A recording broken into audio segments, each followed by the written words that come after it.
Yo, bienvenue sur Empire Digital, moi c'est Alex, je vis expatrié en Europe de l'Est depuis 10 ans, j'ai fait du business en ligne, du business sur l'informatique et du Airbnb. Si ces sujets vous intéressent, n'hésitez pas à vous abonner, à activer la cloche et à mettre des commentaires et des likes. Merci.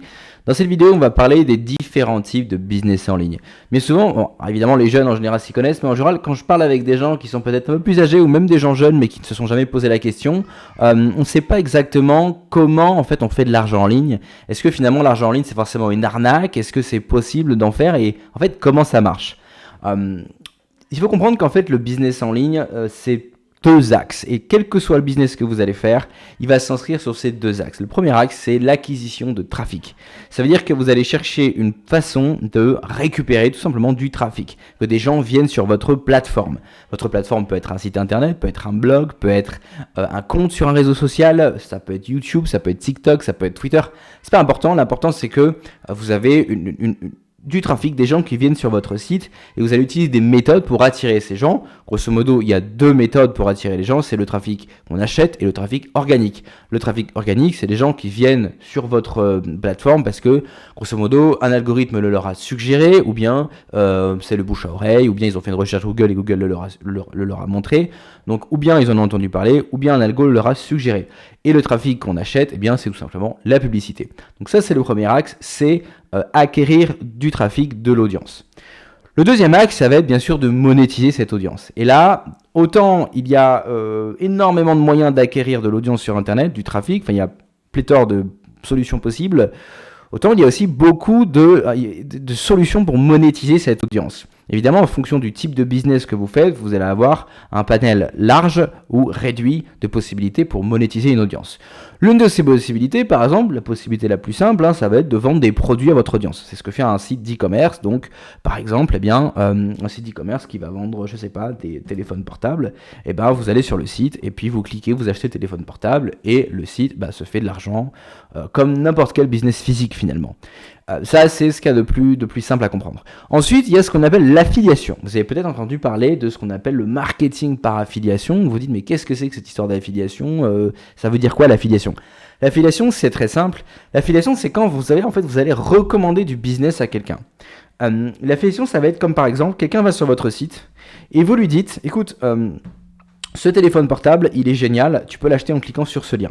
Si la personne clique sur le lien, elle est redirigée vers un site d'e-commerce où elle a le choix d'acheter ou de ne pas acheter le produit. Si elle achète le produit, vous allez toucher une commission. En général, autour de 5% de commission.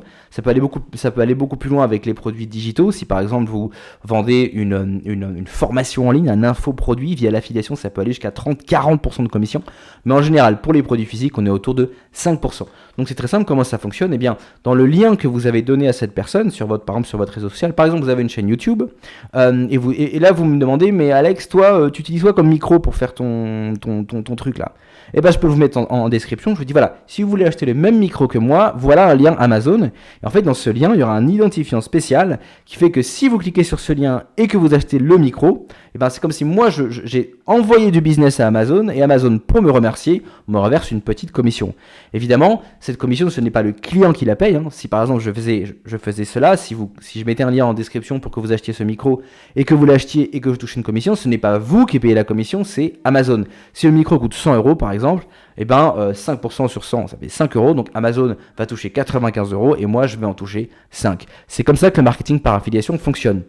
Avec l'affiliation, on peut vendre n'importe quel type de produit à partir du moment où il existe un programme d'affiliation. Libre au vendeur, celui qui vend le produit, celui qui possède le produit, de créer un programme d'affiliation pour augmenter ses ventes. Alors, comme je viens d'en parler, on peut faire de l'affiliation pour des produits physiques. Par exemple, un e-commerce qui voudrait commercialiser du matériel de streaming pourrait dire « Ok, on a un programme d'affiliation, donc vous vous inscrivez au programme d'affiliation et à partir du moment où vous allez recommander à votre audience ou à votre public les produits de ce site qui revend du matériel de streaming, des écrans, des trépieds, des téléphones, des caméras, des micros, à chaque fois qu'il va faire une vente, à chaque fois que le vendeur en question de matériel de streaming fera une vente grâce à un lien envoyé par vous, vous toucherez une commission. Ça, c'est pour les produits physiques.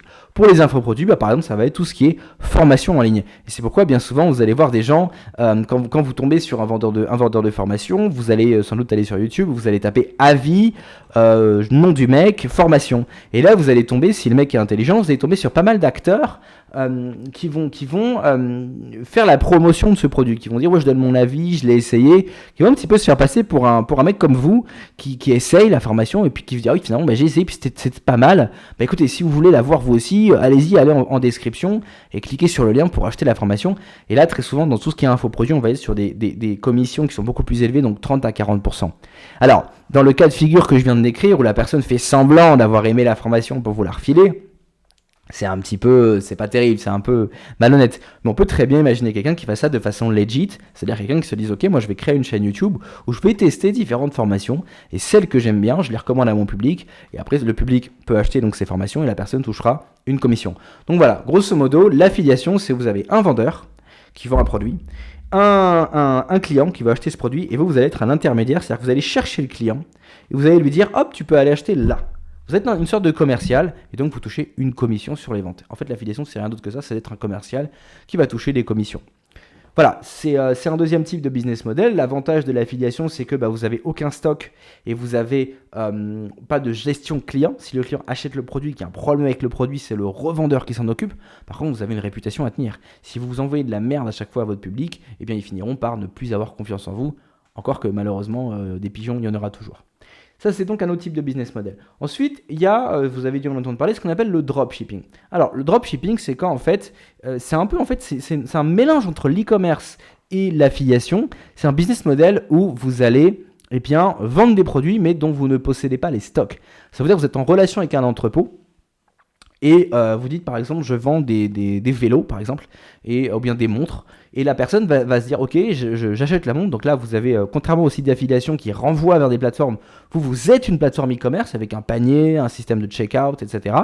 Donc la personne va ajouter les produits au panier, elle va cliquer. Et lorsqu'elle va faire un achat, en fait, le stock, il n'est pas chez vous ou il n'est pas dans votre entrepôt Amazon, il est chez le fournisseur. Et bien vous envoyez, enfin c'est automatisé, mais en gros, vous envoyez un message au fournisseur pour dire, ok, il y a eu un achat, tu envoies le colis à telle adresse. Et donc le colis va directement du fournisseur à l'adresse du client sans passer par votre propre entrepôt, ce qui permet de ne pas avoir à avancer des fonds pour constituer des stocks. C'est aussi très peu risqué puisque du coup, qui dit stock dit risque. Vous avez la possibilité que les gens n'achètent pas votre produit, alors que le dropshipping, fondamentalement, vous achetez chez le fournisseur quand le client achète chez vous. Donc le client il vous donne 50 €, vous en donnez 20 au fournisseur, vous faites livrer et vous empochez les 30 €. Beaucoup de gens trouvent que c'est un business borderline, que c'est de l'escroquerie. Honnêtement, je ne pense pas que ce soit de l'escroquerie. Je vous expliquerai ma définition de l'escroquerie. En fait, la raison pour laquelle je pense que le dropshipping n'est pas une escroquerie fondamentalement, c'est que pour moi, si le client obtient ce pourquoi il a payé, ce n'est pas une escroquerie.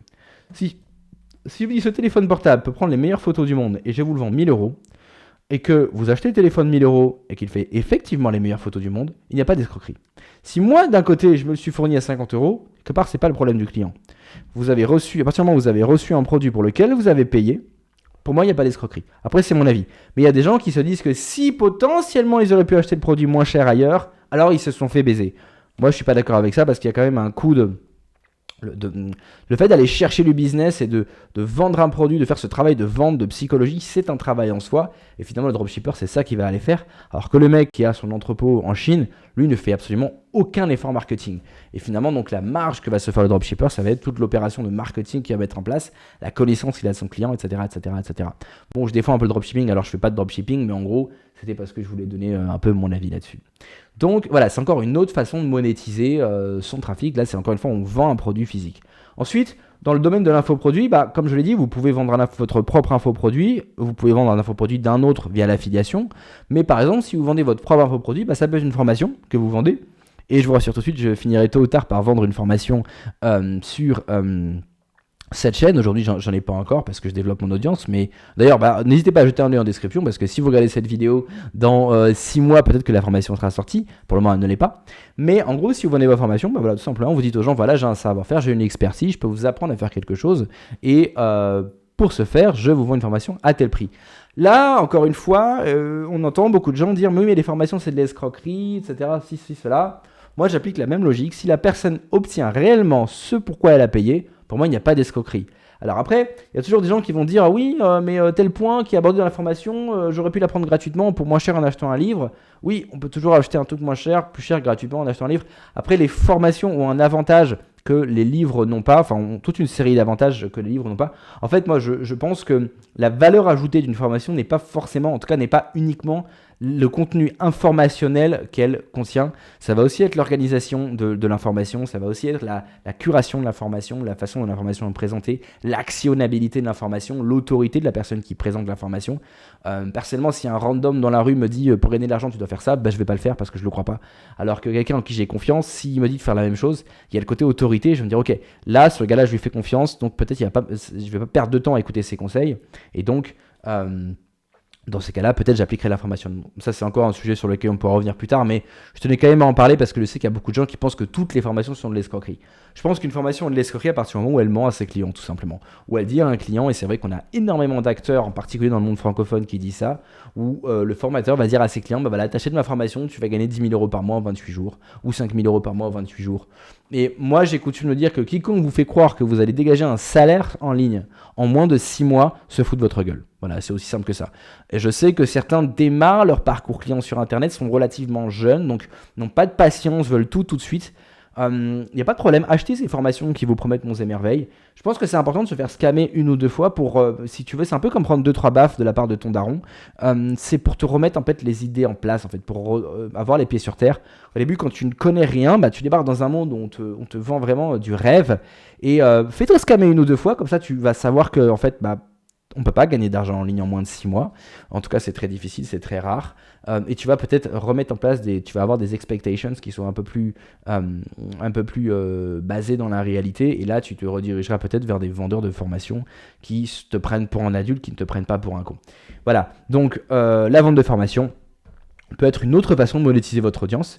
En parlant de vente de formation, il y a différentes façons de le faire. Ou bien on vend une formation en une fois, ou bien ça peut être par un système d'abonnement où la personne va avoir un groupe privé où elle fait des vidéos régulièrement, ou bien où il y a déjà un cours préparé et on peut accéder à ce cours pour un certain coût par mois. Ou bien ça peut être par exemple la création d'une newsletter, une newsletter payante. Ça veut dire que vous payez une personne 5, 10, 20 euros par mois et en échange vous avez accès, vous êtes sur sa liste d'emails privés où il va vous envoyer de la valeur par email. Donc vous avez compris que, je suis allé un petit peu vite, je sais que évidemment si vous êtes nouveau dans le monde du business en ligne, vous allez peut-être être un peu perdu, mais il ne faut pas être perdu, il y a il n'y a qu'une seule façon de faire de l'argent en ligne, c'est trouver de l'audience et vendre des choses à cette audience, tout simplement. C'est exactement comme dans la vraie vie, hein, vous trouvez des clients et vous leur vendez des choses, c'est comme ça qu'on gagne de l'argent. Ou alors en étant salarié, mais vous ne serez jamais que le salarié d'une personne qui vend quelque chose à un client. Il ne peut pas y avoir d'argent s'il n'y a pas un client à qui on vend quelque chose. Voilà, je pense que j'ai un petit peu fait le tour. Évidemment, on pourrait creuser chacun de ces business models, les différentes manières de faire de l'argent, de générer de l'audience. Par exemple, moi sur ce channel, vous entendrez souvent parler de SEO, d'acquisition via le référencement. Ça veut dire que moi, ce que je fais en ligne, c'est que je fais du SEO et de l'affiliation. Donc, je vais chercher des niches, ce qu'on appelle des sites de niche. On va chercher en fait en utilisant des outils très puissants, on va chercher des marchés où il y a de la demande et du potentiel, mais en même temps pas trop de compétition. Tout ça, on va le savoir grâce à des outils. Et on va se positionner sur certains mots-clés où on va aider le client à choisir un produit. On va lui dire, voilà, tu cherches le meilleur aspirateur pour je sais pas moi, pour tel budget, je te propose ça, ça et ça, parce que voilà les avantages, les inconvénients. On va aider le client à faire son parcours client. Ensuite, on va lui dire, voilà, si tu souhaites acheter, si tu as confiance dans mes recommandations, il y a un bouton d'achat ici. Voici un bouton d'achat Amazon, Fnac, Darty, Boulanger. Tu peux l'acheter ici, l'aspirateur, s'il te plaît. Et si la personne achète via ce lien d'affiliation, je gagne une commission. Voilà, donc c'est ce qu'on appelle les sites de niche ou le combo SEO affiliation. Moi, c'est ce que je fais et c'est ce que je pourrais vous apprendre à faire sur cette chaîne. Voilà, chers amis, j'espère que cette vidéo vous avait été utile. Si vous avez des questions sur le business en ligne ou sur l'expatriation ou sur l'Europe de l'Est, n'hésitez pas à les mettre en commentaire. Je me ferai un plaisir d'y répondre. Et en attendant, on se retrouve une prochaine fois sur Empire Digital. Ciao!